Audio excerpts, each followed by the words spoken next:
거의 2배잖아요. 그죠? 그래서 규모가 되게 크고, 저기 고등동에 있는 애들까지도 다 와서 엄청 크고, 교원수도 당연히 많고, 근데 이제 학급당 학생 수는 거의 똑같거든요. 비슷해요. 30명씩 있다고 생각하시면 되고요.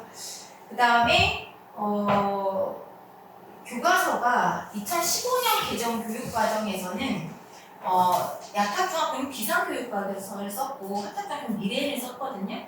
2020년 개정 교육과정부터는 그러니까 작년부터 똑같은 교과서를 이제 쓰게 됐어요. 천재 교과서를. 저희도 학원 측에서 너무 좋은 거죠. 이제 거의 집중적으로 같이 자료 준비를 할 수가 있고 본격적으로 이제 대비를 해줄 수가 있으니까 같은 교과서다 이렇게 생각하시면 되고요.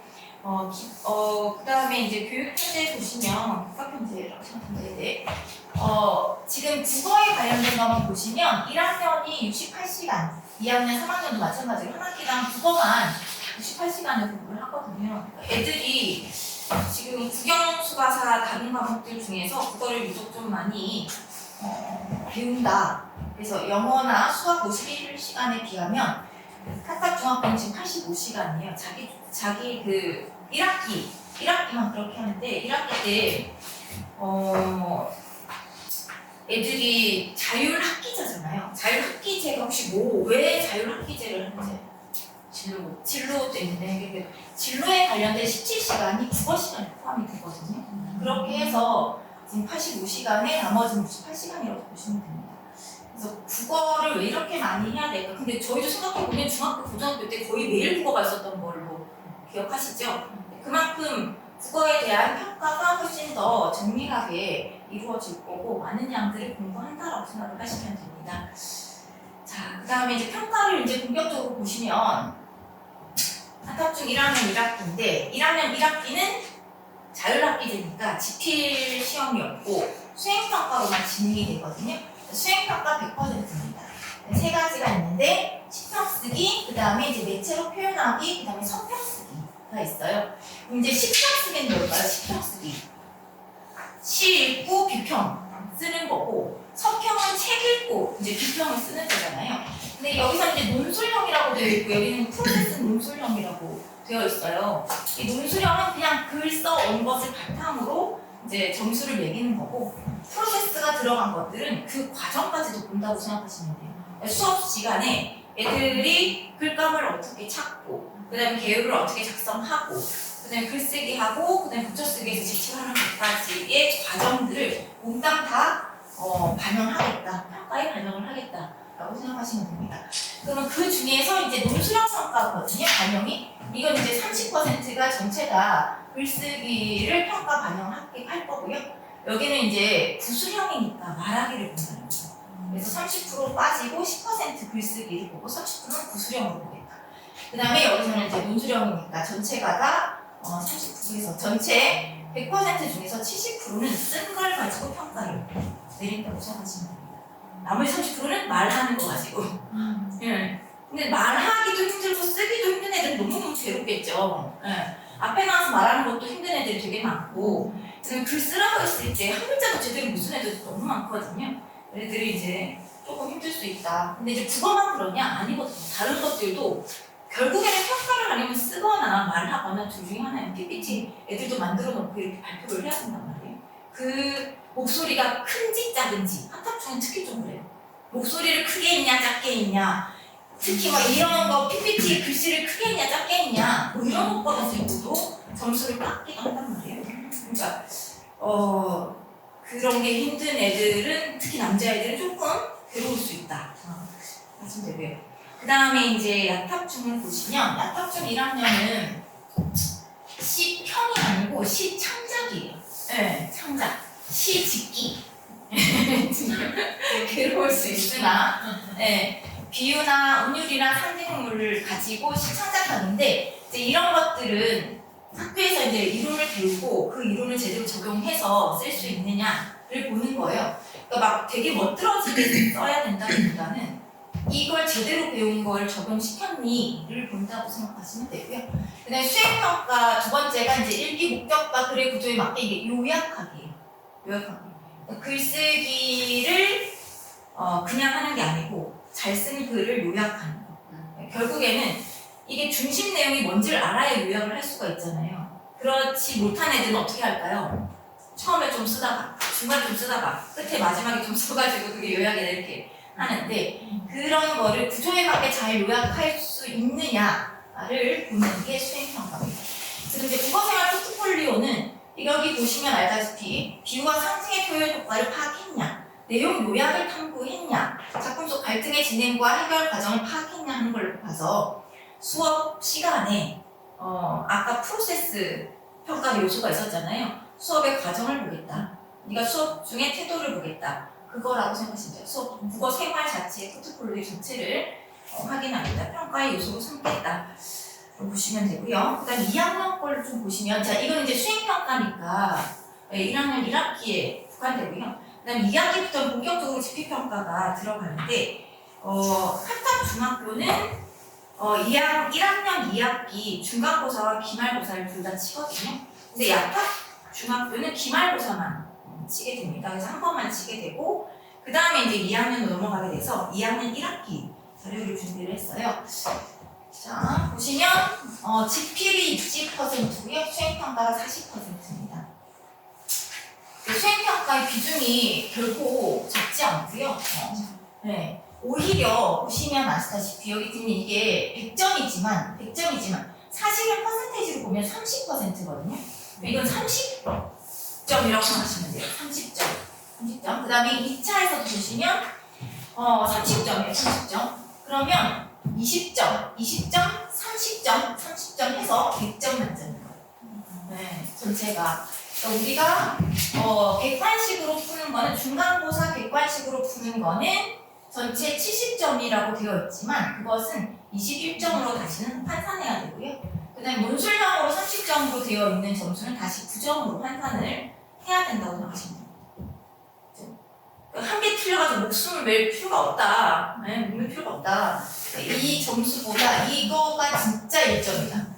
여기 20점은 진짜 각각이 20점이라고 생각하시면 되니까 사실은 수행평가나 이 글쓰기 관련된 것에 대해서 좀 더 힘을 줘서 대비를 할 필요가 있다고 생각합니다. 물론 이것도 이제 1차, 2차를 합치게 되면 60%이기 때문에 굉장히 높은데 그 중에서도 이제 논술형이 18%가 됩니다. 요거는 이제 중학교, 한탑 중학교가 야탑 중학교에 비해서 논술형 평가 반영 비율이 더 높거든요. 네. 나중에 보시면 아시다시피 야탑 중학교는 11%예요. 그것도 지금 현 중3들은 그러니까 지금 졸업하는 애들, 걔네들은 100% 객관식이었거든요. 근데 이제 어쩔 수 없이 계속 논술형 평가를 늘리고 있어요. 지금 3학년 올라가는 애들부터는 이렇게 12% 애들이 논술형 평가를 하게 됩니다.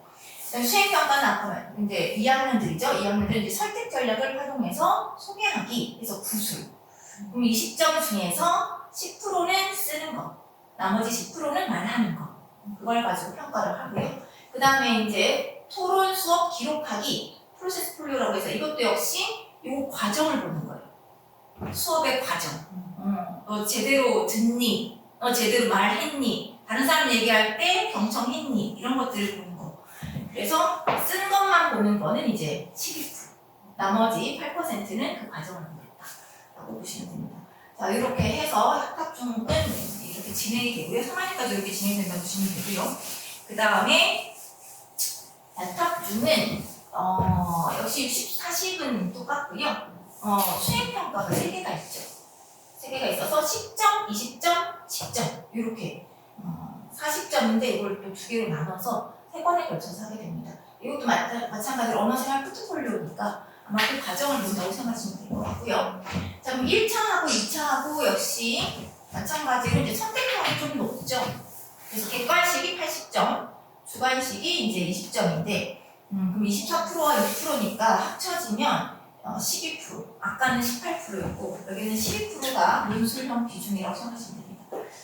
이 논술형이요, 이게 수행평가 같은 경우는 본인이 생각할 시간이 있고 집에서도 좀 채팅 밑에 물어볼 수도 있고 그런데 이게 시험에서 나오는 거는 그때 다 암기됐던 걸 이제 그 조건에 맞춰서 써야 되거든요.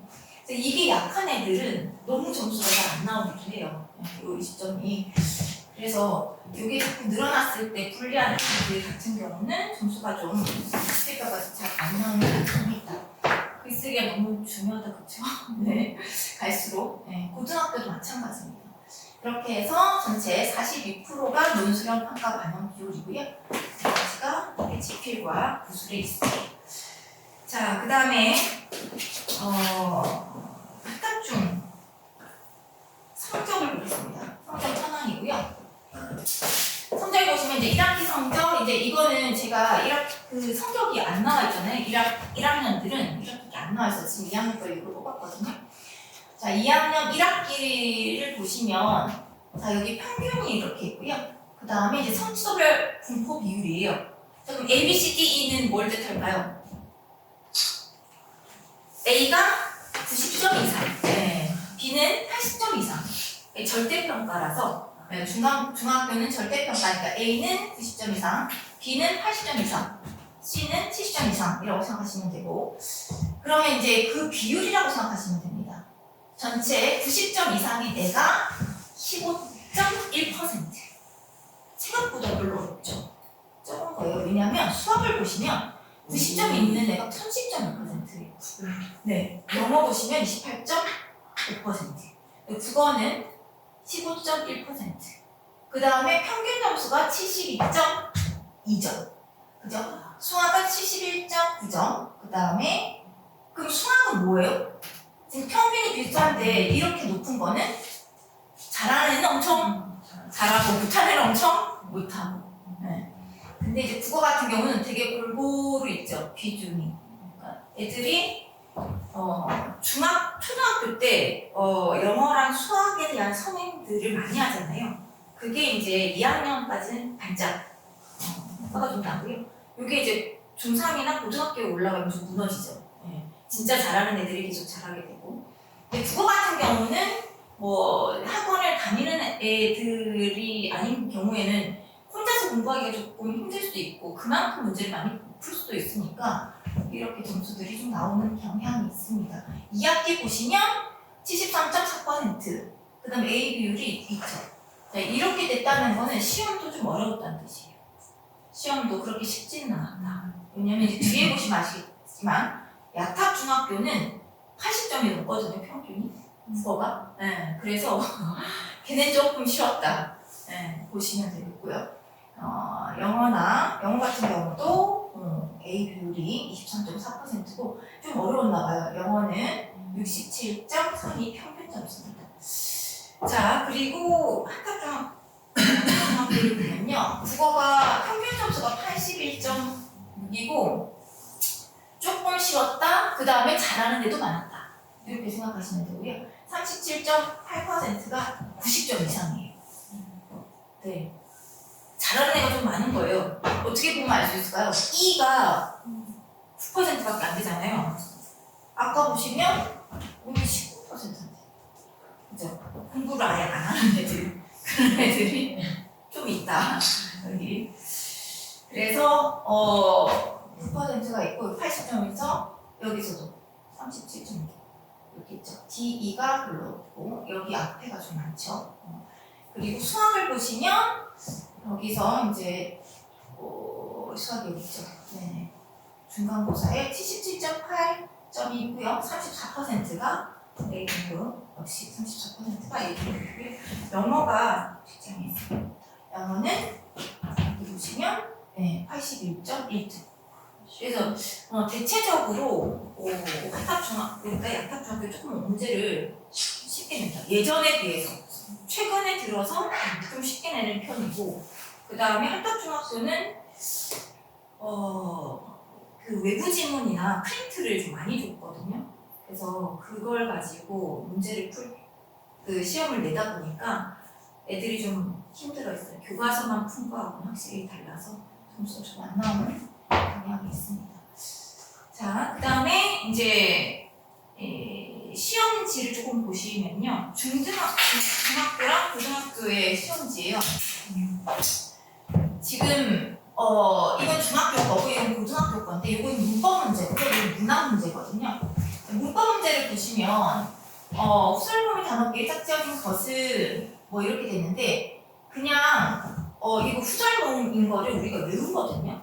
단어 체계를. 그래서 이제 그걸 책에 외워서 외운 거 바탕으로 딱딱딱 고르는 정도의 문제예요. 그래서 요거는 4점, 이게 5점이죠. 다음 이것에 대한 생각 적절하지 않은 것은 해서 이렇게 나오는 건데 이 정도 문제는 공부를 좀 하면 충분히 풀 수 있는 문제. 그러니까 시험 범위 내에 공부를 했을 때 중학교는 다 점수가 잘 나올 수 있다. 중학교는 얼마든지 열심히 했으면 나온다. 안 했으면 안 나온다. 네. 아무리 쉬워도 공부를 안 했으면 점수는 30점, 40점이에요. 어쩔 수 없이. 네. 근데 고등학교는 지금 대상에 대한 정서 및 태도가 밑줄 친 A와 B와 가장 가까운 것은? 이라고 했을 때 A와 B가 있어요. 거기에 해당하는 정서를 물어보는데 시조가 5편이 나온 거예요. 그럼 그거 시조 내가 학교 수업 시간에 배워서 안다고 해서 얘를 풀 수 있냐? 못 푼다는 거죠. 얘를 풀고 싶으면 얘네들을 다 해석할 수 있는 힘이 또 있어야 되는 거예요. 그럼 이거는 자기가 평소 때 갖고 있는 독해력이나 공부했던 어떤 기본 바탕이 있어야지 알 수 있는 거지. 내신 공부를 했다고 해서 이걸 알 수 있는 것은 아니거든요.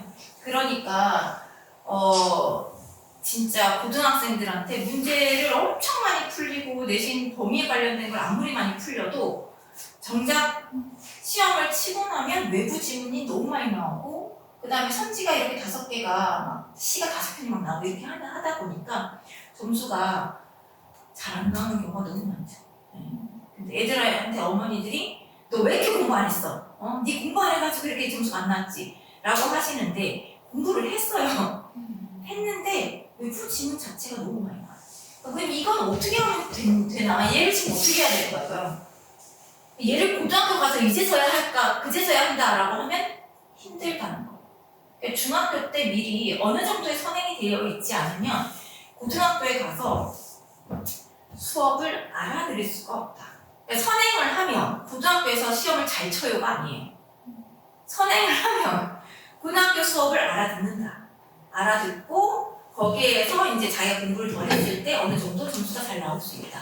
그런 것이지. 왜냐면 문법 같은 경우도 이거 지금 제대로 탄탄하게 되어 있고 고등부까지 연결되어서 어느 정도 되어 있어야 고등학교 갔을 때 그럼 이 다음으로 나오는 것이 의문의 변동 파트예요. 그게 진짜 어렵거든요. 우리 배웠잖아요. 장문과 이런 거 배웠죠.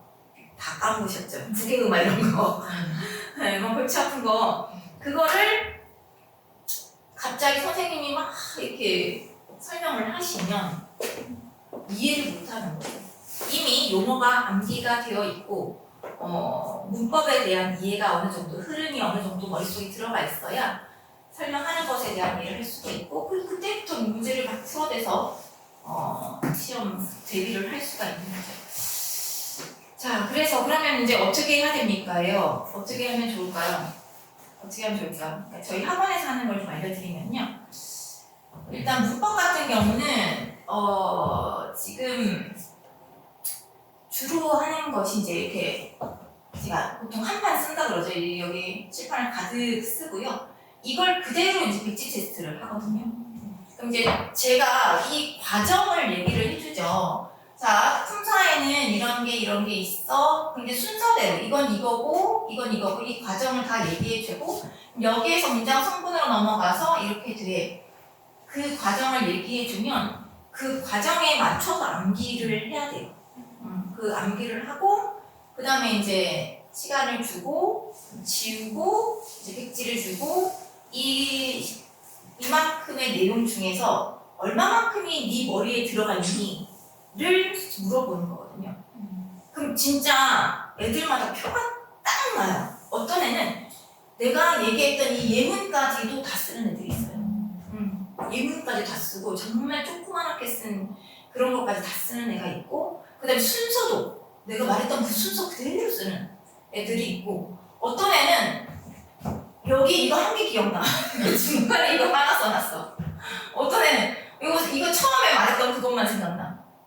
그러니까 이거 아니면 어떤 애는 큰 틀만 기억나. 세부적인 거 기억이 또 안 나. 애들마다 그 머릿속에 얼마만큼 들어갔는지가 너무 잘 보이는 거죠. 그래서 그거를 이제 계속 반복적으로 테스트를 해줘야 이게 어느 정도 숙지가 돼서 문제를 풀 수 있는 힘이 생기지 그냥 야 이거 알지? 자 배웠지? 하고 난 다음에 덮어버리면 머리에 남는 게 하나도 없어요. 특히 다음 시간에 왔을 때는 또 맹한 거죠. 아무것도 지금 기억이 안 나고. 새로운 걸 건넜다는 게. 그치? 선생님 그런 걸 했었어요? 언제 했어요 그런 걸? 예. 그래서 항상 이렇게 저희가 얘기를 하고요. 이제 설명, 이 애들이 눈빛을 딱 보면 그 아는지 모르는지가 보이거든요. 예. 어머님들도 보면 딱 봐요. 제가 어머님들이 지금 현재 이해를 하셨구나. 이게 다 보이는데 그 눈빛을 보고 모르는 애한테 질문을 합니다. 그러면 어버버 하면은 이제 다시 걔를 집중적으로 해서 알 때까지. 저희가 이제 막 몇백 명 모아놓고 하는 그런 강의 아니라 몇십 명 있는 것도 아니니까 애들한테 모르면 알 때까지 설명하고 질문하고 그 다음에 알면 이제 외울 때까지 그렇게 테스트를 하는 방법으로 강의를 매번 하고 있어요. 문법만 그렇게 하는 게 아니라 문학도 그런 식으로 하거든요. 문학도 외워야 될 용어들이 너무 많고요. 그것들이 기본이 되어 있어야 시도 해석할 수가 있고 소설도 이해해서 이제 문제를 풀 수가 있거든요. 그 과정들을 다 이런 방법들로 한다고 생각하시면 됩니다. 두 번째 저희 내신 기법은 내신 공략집입니다. 이건 좀 문학부럽긴 한데요. 이번에는 조금 더 예쁘게 잘 만들려고 지금 또 생각을 하고 있거든요. 네. 그 다음에 저희가 SLS를 통해서 문제를 뽑아서 거기에서 이제 내신 공략집을 만들어서 애들에게 시험 기간에 주고 그 다음에 클리닉 시간에도 이 문제를 가지고 풀게 되고요. 그 다음에 이런 식의 어떤 그 챌린지 같은 것들을 해요. 또 이제 고등학생들이랑도 했고 중학생들이랑도 하는데 이번에는 지금 제가 고3들이랑 또 챌린지를 하나 하거든요. 독한 챌린지라고 해가지고 수능 특강 독서 그거가 분량이 너무 많아서 하루에 2지문씩 공부하고 이제 찍어서 올리기. 그래서 애들이 월요일날 5,000원을 통장에 넣어요. 5,000원을 넣어. 그래서 만약에 실패하면 5,000원 까요. 근데 일주일날 성공하면 제가 5,000원을 더 보태요. 10,000원의 정리. 그렇게 이제 6주 하면 이제 걔네 3만원, 내 3만원. 합쳐서 이제 6만원을 가져갈 수 있다. 그 정도 해야 고3들이 이게 몸을 움직여서 하지. 이 챌린지가 저도 챌린지를 많이 하는 편이거든요. 네. 뭐 블로그 쓰기 챌린지 이런 거 하거든요. 하면은 확실하게 이게 성장이 되고 그 다음에 애들도 이 실력을 키울 수 있는 좋은 방법인 것 같아요. 중학교 고등학생들 공부 좀 시키기 위해서 항상 이제 생각을 하고 있고요. 그 다음에 이제 있는 게 저희 SLS 시스템입니다. 지금 리딩 플러스 리포트지 나가는 것처럼 중고등학생들도 이렇게 이제 리포트지가 나가게 되거든요. 채점을 하게 되면 이게 이제 틀렸어요. 1차로 풀었을 때 틀리고 2차로 한 번 더 풀었어요. 한 번 더 풀었는데 또 틀렸고 얘는 한 번 더 풀었는데 맞았거든요.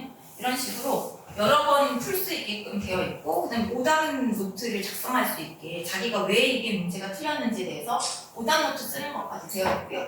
그다음에 이제 분기별로 했을 때 이 학습 분석 리포트지가 제공이 됩니다. 그래서 얘가 1년 동안 몇 문제나 풀었고 그 영역별로 몇 문제를 풀었고 그 다음에 1년 전에는 몇 점이었는데 어떤 과정을 거쳐서 현재 몇 점까지 올라와 있다. 독서 파트는 어떻고 문학 파트는 어떻다. 그래서 각 영역별로 현대시, 현대소설, 고전시가 이런 식으로 분석지를 해서 아이들의 모든 것들이 다 데이터. 그 다음에 이제 네 번째 기법이 있습니다. 자, 이제 수행부터 이거 이제 수행평가에 대한 피드백이에요. 네, 시도 때도 없는 피드백이라고 되어 있습니다. 선생님, 일요일에 죄송하지만 혹시 이 광고의 선택 전략이 무엇인지 알려주실 수 있나요? 이렇게 일요일이나 새벽 2시, 3시에도 애들이 저한테 이제 카톡을 보내거든요. 그러면 이제 저는 자다가 불떡 일어나서 지금 특히 이제 시험 전날, 시험 직전 날은 내가 밤 샌다 그래요. 애들도 진짜 밤 늦게까지 있거든요. 그러면 질문, 애들한테 나한테 질문 보낸 애들은 꼭 점수가 좋더라 이렇게 얘기를 하면 확실히 그 시간까지 공부하면 점수가 좋을 수밖에 없잖아요. 그래서 그렇게 얘기를 하면 애들이 이제 질문 이제 하려고 노력도 하고 해서 이런 식으로 이제 이거는 이제 한탁중학교 그 설득 전략에 관련된 수행평가에 관한 내용이었고요. 이 학생은 지금 한탁중학교 학생이었는데 그 경기외고에 합격을 했어요. 네. 자소서 쓰는 거 이번에 합격했거든요. 네, 자소서 쓰는 거 물어봐가지고 얘도 일요일인가 나한테 갑자기 선생님 바쁘지 않으시면 해서 이제 요거 혹시 봐주실 수 있나요? 해서 제가 이거 가졌었고요. 그 다음에 요거는 이제 야탑중학교 학생이었어요. 야탑중학교 때 이제 그때 속담이랑 한자성어 관련해서 프린트를 학교에서 내주셨는데 그거를 전날에 엄청 직보를 하면서 다시 되게 꼼꼼하게 같이 훑었던 게 또 너무 문제가 많이 나왔던 거예요. 이 속담이랑 한자성어. 그래서 혼자 공부하는 애들은 이 속담이나 한자성어나 이런 것들 그 교과서 그 프린트물 나왔을 때 되게 그냥 무시하고 안 보거든요. 근데 그거 봤는데 문제가 너무 많이 나왔어가지고 얘가 점수 때 되게 잘 봤던 기억이 있습니다. 이렇게 저희 학원에서는 지금 내신은 이렇게 준비하고 있고요. 그 다음에 평소 때는 학교에 이제 저희가 놔둔 게 있는데 평소 때는 문법이랑 문학이랑 그 다음에 비문학이랑 그 다음에 학법과 작문까지 해서 영역별로 골고루 해서 고등학교 대비를 하고 있어요. 중학교 때부터. 그렇죠. 네네. 중학교 때부터 계속 3년 동안 내신 대비가 저희가 사주가 들어가거든요. 그러니까 이제 사주 이렇게 빼고 나머지 방학이나 그 부분들은 다 고등에 대한 선행이다 이렇게 생각하시면 되고요. 그다음에 이제 방학 때마다 저희가 이제 리딩 플러스 특강을 많이 하잖아요. 저희가 중학생들도 고등학생들도 이제 특강을 하는데 막상 이제 고등학교에 가게 되면 문법 특강 뭐 이런 거 하는데 중3이나 제가 이게 이번에는 이제 예비 고1들을 대상으로 생기부 독서 특강을 했었어요. 그래서 밖에 나중에 한번 보시면 되는데 책 10권 준비해서 방학 동안 그 매주 한 권씩 읽기. 네, 매주 한 권 읽고 그다음에 글쓰기. 그걸 이제 생기부와 관련된 거 해서 제가 이제 웹페이지 만들어서 애들한테도 주고 그다음에 우수 샘플. 그래서 생기부 독서료에 관련된 우수 샘플집도 줘서 애들이 꼭 한 편씩 글을 이제 제대로 완성해서 갈 수 있게끔 했었거든요. 그렇게 해야 이제 고등학교 갔을 때 이 수행평가가 워낙 중요한 거 아시잖아요. 수행평가라든지 아니면 비교과에 관련된 것들을 어느 정도 대비를 할 수가 있어서 그거까지. 생기부에 관련돼서 이제 세특을 쓰잖아요. 그럼 이제 그 세특을 쓸 때 선생님이 원래 써주는 거긴 한데 선생님이 다 써주지 못하니까 애들한테 뭘 써줬으면 좋겠니? 라고 물어보거든요. 그게 자기 평가서나 자기 주제탐구 보고서 같은 것들을 제출을 해야 되는데 거기에 지금 도서 목록을 생기부에 적지는 않지만 거기 중간중간에 이제 독서에 관련된 내용들을 녹여내서 쓸 수가 있어요. 그걸 이제 겨냥해서 제가 이제 영역별로 10권을 준비해서 이제 했었던 거거든요. 지금 그걸 이제 조금 더 내려와서 2학년도 좀 해볼까? 3학년이 이제 당장 고등학교에 가게 되면 좀 급할 수 있으니 그것도 지금 준비 중에 있습니다. 어머님도 생각을 한번 해보시고 그냥 보시다시피 그냥 문제집 풀고 해서 외워서 이제 시험 치는 거는 안 되거든요. 힘들거든요. 그 외적인 요소들에서 평가를 굉장히 많이 하고 수능도 결론적으로는 이제 독해력이나 문해력을 바탕으로 하는 건데 이 읽는 능력이거든요. 그거 지문 내가 배워가지고 외워서 문제 푸는 게 아니잖아요. 즉시 새로운 지문을 읽고 풀어낼 수 있는 능력을 보는 거거든요. 그걸 할 수 있는 것이 중학교 때 어느 정도 기반이 되지 않으면 갑작스럽게 고등학교에 갔을 때 힘들 수 있으니까 미리 준비를 하셔라. 책도 많이 읽히시고. 네, 여기까지입니다. 저희 이제 저 벽면에 이렇게 써 있어요. 어둠을 깨고 하늘로 날아오는 파랑새, 겨울을 견디고 땅으로 뿌리내리는 나무. 그래서 파랑새와 나무가 될 우리 아이들의 미래를 위해서 신공이 함께하도록 하겠습니다. 감사합니다.